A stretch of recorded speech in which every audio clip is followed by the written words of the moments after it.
I work for myself. I am a virtual assistant and graphic designer, and I have used Zoom for online meetings with my clients, for personal meetings, uh, for volunteer organizations, and I'm probably on Zoom at least twice a week, but more often like 5 or 6 times a week.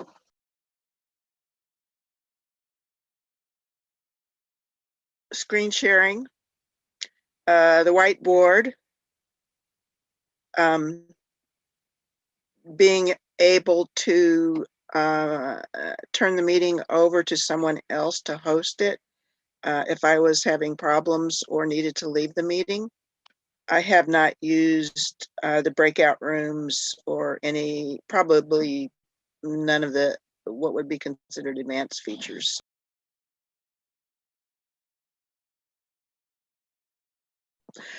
Well, I know that people that I've been in Zoom meetings with felt a little hampered when we were any of us were setting up meetings, that the security protocols that have been put into place since last summer, and I realize why those were put into place. But I do know that some people that I Zoom with regularly, when they've been scheduling their Zoom meetings, they would forget to uncheck waiting room when they didn't want waiting room. And if they set up recurring meetings, they found that to be an issue. Having a password's not a problem, but I think when we've forgotten to uncheck waiting room, that's been a minor inconvenience.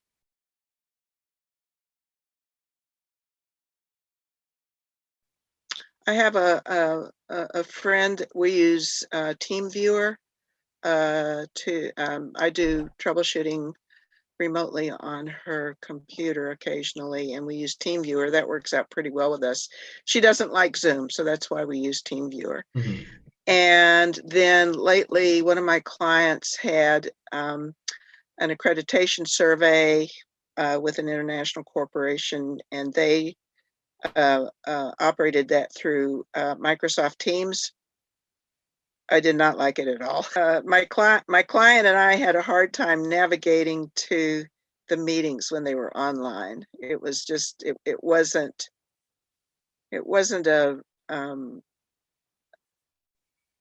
easy thing to navigate to get into unless we went in through emails.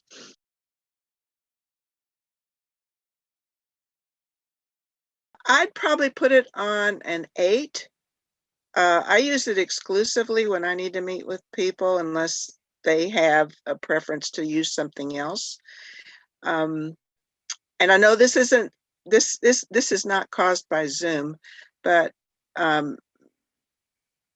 have run into bandwidth issues because we're on a shared Wi-Fi system where we live. It's a community Wi-Fi, and we live on a creek, and it gets interfered with by boat traffic, boat radios, and when there are a lot of people who are using our Wi-Fi channels, then our bandwidth is severely impacted.